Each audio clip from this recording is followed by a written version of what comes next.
kitab Fitnatul Wahabiyah. Ini kitab yang ditakuti oleh mereka, yang dikarang oleh Al-Alim Al-Alamah Syekh Ahmad bin Zaini bin Ahmad Dahlan Al-Makki, Mufti Mekah, pengarang kitab ini. Inilah yang menjadi guru ulamanya yang di Indonesia. Murid-murid beliau diantaranya pertama adalah Syekh Khalil Al-Bangkalani dari Madura, murid beliau. Yang kedua adalah Syekh Ahmad Khatib Al-Minangkabawi dari Minangkabau, Sumatera Barat, murid dari Syekh Ahmad bin Zaini bin Ahmad Dahlan. Yang ketiga adalah Syekh Nawawi Al-Bantani dari Banten. Dan banyak murid-murid yang lain, murid-murid beliau yang jadi ulama di Indonesia. Nah, beliau dalam kitab ini disebutkan, Bapak Ibu sekalian, beliau hidup di abad ke-13 Hijriah, menyaksikan langsung. Beliau mufti Mekah bermadhab Syafi'i. Beliau menjelaskan dalam kitab ini dari sisi tarikh dan sejarahnya beserta ajaran dari Wahabinya. Dari sisi kesejarahannya, Bapak Ibu sekalian, bahwa Muhammad bin Abdul Wahab ini sudah diprediksi oleh ayahnya sebagai mufti, oleh saudaranya dan kibarul ulama pembesar, bahwa orang ini akan menyebarkan kesesatan yang besar. Sehingga terbukti Muhammad bin Abdul Wahab ini mengkafirkan orang-orang muslim. Wa tusila bizalika ila takfiril mukminin. Jadi mengkafirkan orang-orang yang beriman. Maka selain daripada yang mengikuti mazhabnya adalah musyrikin. Itu pandangannya. Sehingga Bapak Ibu sekalian, pertama, faza'ama ana ziyarata qabrin Nabi SAW, sesungguhnya dia menyangka berziarah ke kuburan Nabi, wa tawassuli bihi, bertawassul dengannya, wabil anbiya, dan kepada para nabi, wal aulia, dan kepada wali, wasolihin, dan orang-orang soleh, wa ziyarati quburihim, dan menziarahi kubur mereka, syirkun syirik. Jadi kita ziarah ke Wali Songo syirik, bertawasul syirik, ya, yang suka tawasulan. Wa anna nida'an Nabi sallallahu alaihi wasallam inda tawasul, menyebut Nabi, ya, nida kepada Nabi, memanggil Nabi dalam tawasul, syirkun syirik. Dulu Muhammad bin Abdul Wahab ini bekerja sama dengan seorang amir di mana? Di daerah Diryah. Ya, Diryah itu di sekarang Saudi Arabia, di Najd, ya. Bekerja sama dengan seorang amir Ad-Diryah, namanya adalah Muhammad bin Saud, sehingga negaranya sekarang disebut Saudi Arabia. Nah, inilah kolaborasi antara Muhammad bin Abdul Wahab dengan Muhammad bin Saud. Yang satu ambisi kekuasaan, yang satu ambisi dengan pemahamannya, ingin menyebarkan pemahamannya.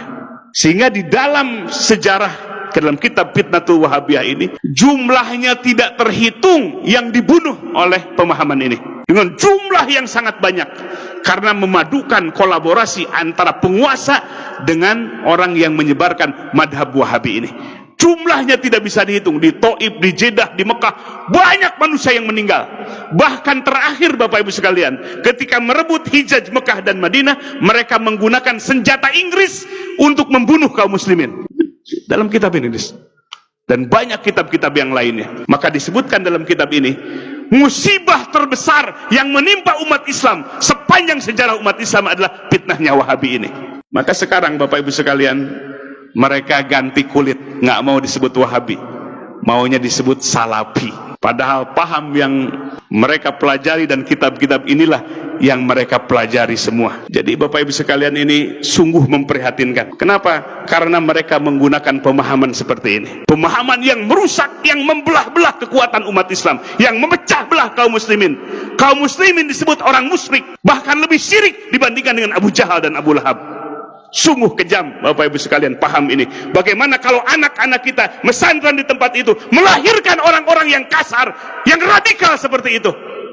Maka oleh sebab itu, kita jangan kecolongan. Kita bukan memecah belah umat, tapi mereka yang memecah belah umat dengan kitab-kitab yang dihadirkan dan pergerakan dakwah mereka, terutama di Indonesia setelah Presiden Soeharto lengser. Mereka berleluasa, biaya dana yang besar dari Saudi Arabia, dari Kuwait, dari Qatar, masuk ke Indonesia untuk menggerakkan, menyebarkan pemahaman ini. Maka oleh sebab itu, Bapak Ibu sekalian, kita sebagai warga ahli sunnah wal jamaah, warga Nahdiyin, punya kepedulian besar untuk melindungi umat dari pemahaman yang radikal seperti ini. Takfirul mukminin, mengkafirkan orang-orang yang beriman. Maka oleh sebab itu Bapak Ibu sekalian, di tempat yang mulia ini, di Yaumil Ijtima ini, bukan tidak beralasan kita mencegah mereka, sangat beralasan, karena kita lihat langsung kitab-kitabnya, bukan katanya kolak wakila, tapi langsung dari sumber-sumber ajaran mereka. Dan terbukti dari poin-poin yang tadi disebutkan,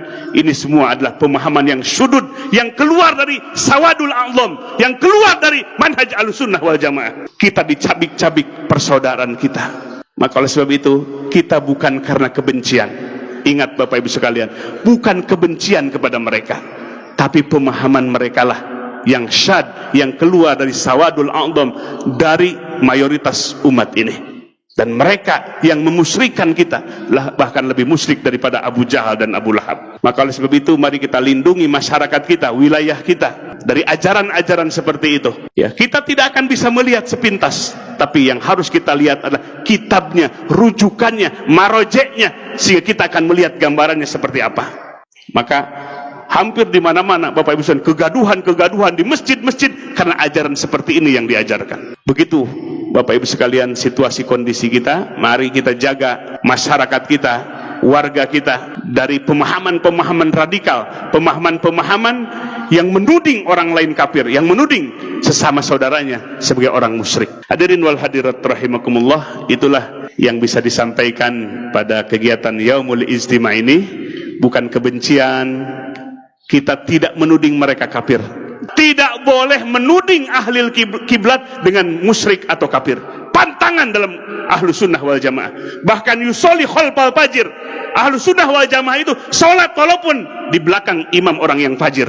Menunjukkan al-jamaah, kebersamaan yang harus kita kedepankan, bukan memecah belah.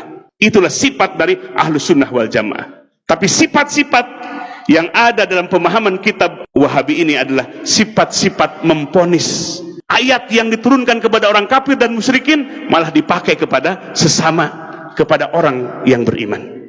Ini adalah karena tidak menggunakan kaidah tafsir, merujuk Quran dan Sunnah tanpa menggunakan kaidah-kaidah yang benar yang ditetapkan oleh para ulama. Mudah-mudahan Bapak Ibu sekalian, Allah jaga lingkungan kita, Allah jaga masyarakat kita dari pemahaman yang menghancurkan ukhuwah persaudaraan kita.